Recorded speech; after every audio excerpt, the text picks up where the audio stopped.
What's up, gang?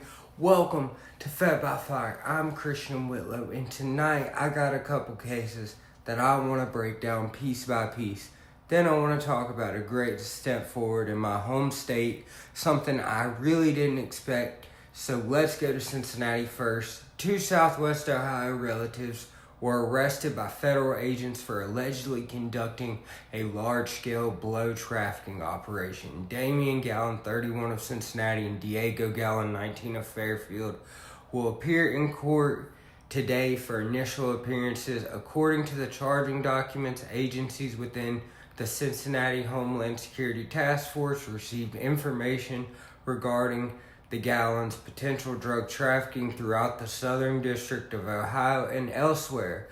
Surveillance of the men and the intercepted communications led law enforcement officials to a Holiday Inn Express in Columbus on May 9th. Damian and Diego allegedly traveled to the hotel in tandem and obtained four 17-gallon storage containers from two Hispanic males staying at the hotel. The storage containers were placed in the trunk and the back seat of Damian Gallen's vehicle. The defendants then allegedly traveled to Diego's residence in Fairfield, where they moved the four storage containers, and law enforcement officials executed search warrants at both the Gallen residences, and they discovered 4 keys of suspected blow and a firearm at Damian Gallen's house.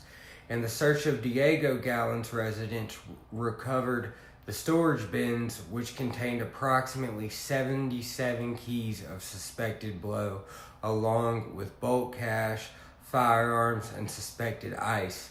The men were arrested in the early morning hours of May 10, 2026. They are each charged with conspiring to distribute and possess with intent to distribute blow in a federal crime punishable by, 10 years to life. Federal agents and local police carried out a major sweep this week too around MacArthur Park, targeting a network moving confetti and ice through one of Los Angeles' most visible public spaces. So you have likely seen images or heard the reports of MacArthur Park.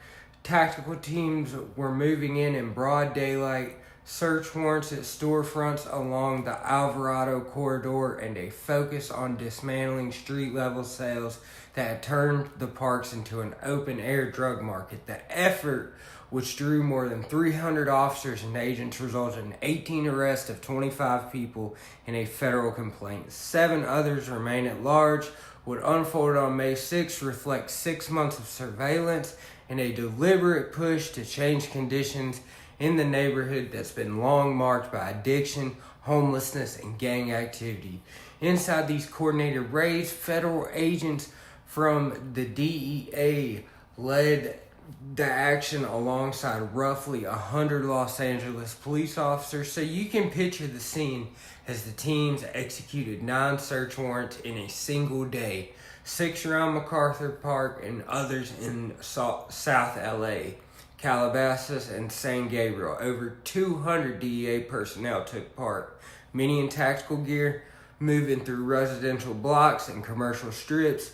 One business owner later described that doors being forced and merchandise scattered during the search, even though no drugs turned up at her location. The operation stretched into the evening, with agents securing evidence while residents watched from nearby apartments. And officials described it as a targeted strike, not a random sweep, aimed squarely at the supply chain feeding daily deals in the park. And the raids hit stash houses and distribution points that had operated with relative impunity. Investigators had watched handoff and street sales for weeks. When the warrants went down, teams recovered drugs from multiple sites, including a large cache from a Calabasas residence. The coordination showed years of experience in high-intensity drug trafficking areas, with the federal prosecutors and local detectives working side by side on this.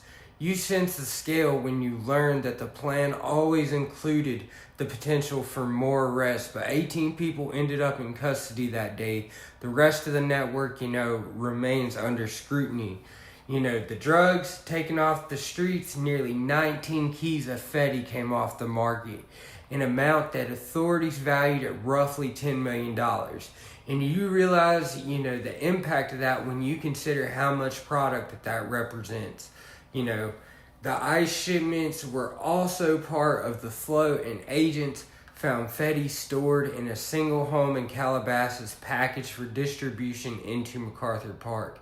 The seizure included powder ready for cutting and sale to users to gather along the park's edges and the Alvarado corridor. Law enforcement stressed that these drugs came through established cartel pipelines, primarily the Sinaloa organization, and removing them disrupts not only immediate sales, but the steady supply that keeps the market alive day after day. The quantity seized stands out even in a city accustomed to large busts. 40 pounds of Fetty translate into tens of thousands of potentially lethal doses. Officials pointed to this haul as a direct evidence that the operation hit a significant node in the local trade. You see the public health angle when you remember that Fetty has driven overdose numbers higher across Los Angeles, and this country taking the volume out of the circulation offers a temporary break for the neighborhood, though everyone involved knows replacement supply can arrive quickly without sustained pressure. Boom, it's there. Targeting the main suppliers, though, two people from the Westmont area of South LA stood out as central figures.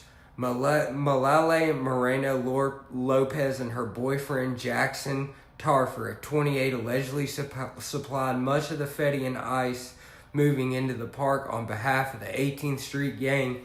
And you follow the chain when you learn that they funnel product to the street level sellers who operated in plain view.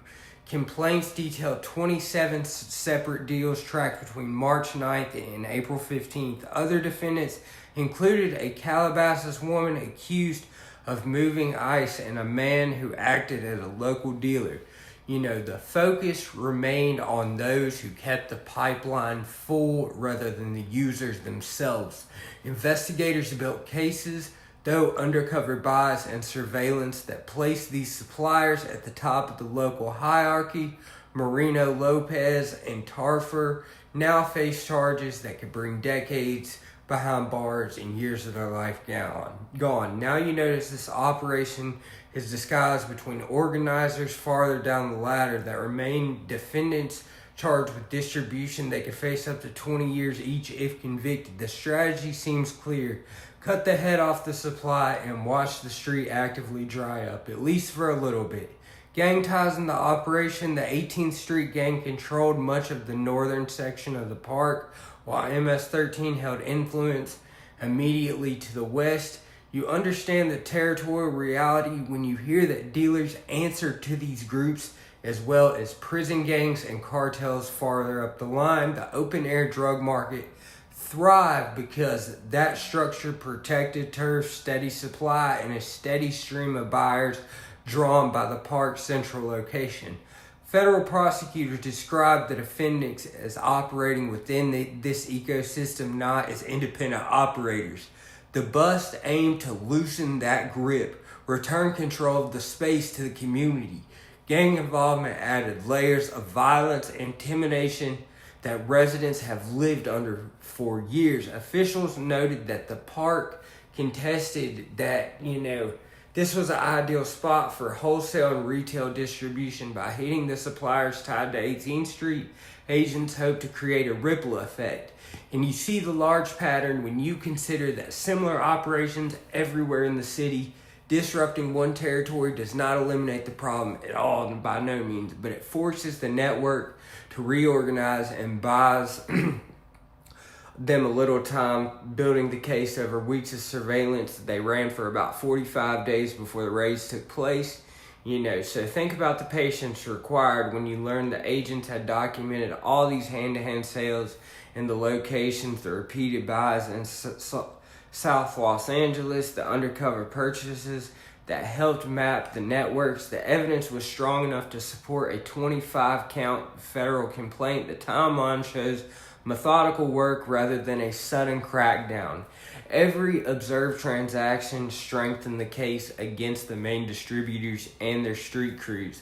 The investigation drew on the Southern California Drug Task Force and the High Intensity Drug Trafficking Area Program. Local police provided street-level knowledge while federal agents handled the bigger picture.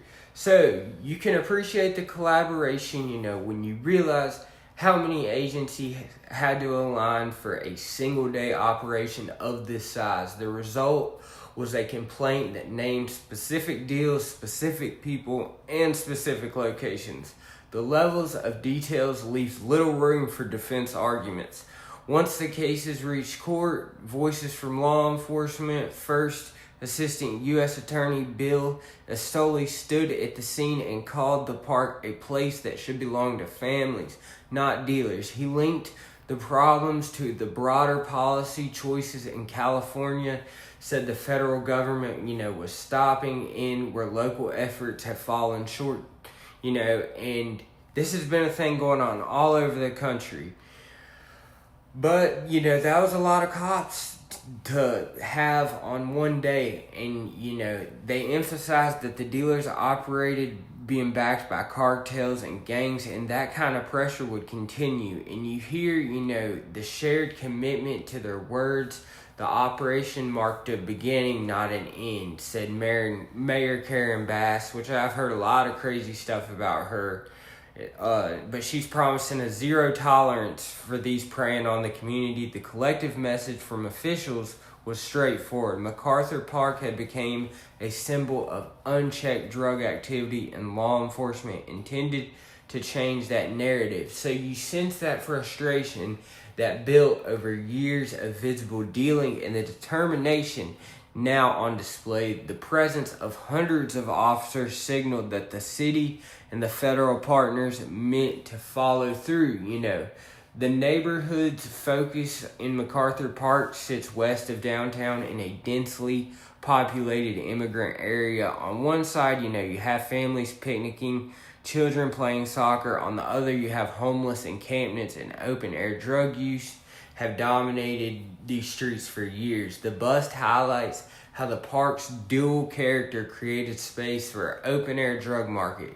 But businesses along the Alvarado corridor suffered from the constant foot traffic of buyers and sellers. Some owners welcomed the raids even as they dealt with damage from warrant executions. The surrounding apartments of the offices made the dealing impossible to ignore for anyone passing through. Residents have watched the situation worsen, and the Fetty and ice has become easier to obtain than ever. The operation offers a pause, but the deeper challenges, poverty, addiction, services, and housing remain.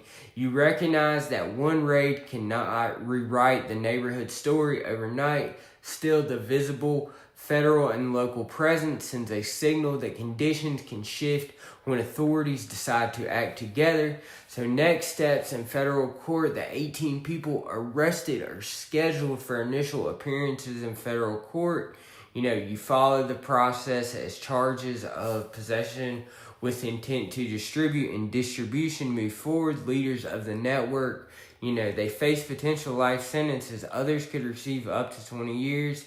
7 fugitives remain on the run, and prosecutors have made it clear that they will continue pursuing them, and the cases will test the strength of the surveillance, the evidence, and the undercover buys. For now, the park feels different, maybe for a day. Obvious handoffs, more police patrols, and more long-term outcomes.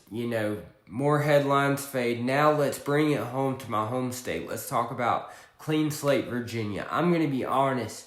My interest with this started when my wife got a call saying that they had a way for her to get her gun rights back. And I thought it was a scam. But I was wrong. On July 1st, 2026, various statutes will take effect in Virginia that allow for automatic petition of sealing of numerous offenses.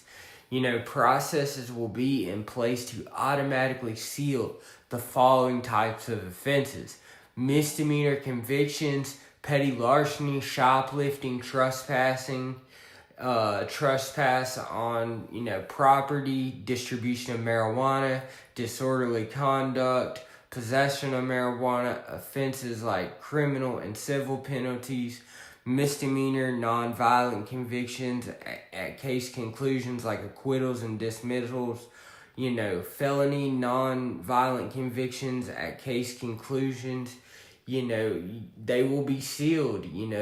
The Commonwealth Attorney, said that there will be a lot of change in previously concluded misdemeanors, convictions that could have stopped you from getting a job before, or, stopped you from being able to have, your Second Amendment rights, will not be able to stop you anymore. You will be able to petition to get it sealed with certain offenses, misdemeanors and certain felonies, especially with, like I said, with dismissals and acquittals.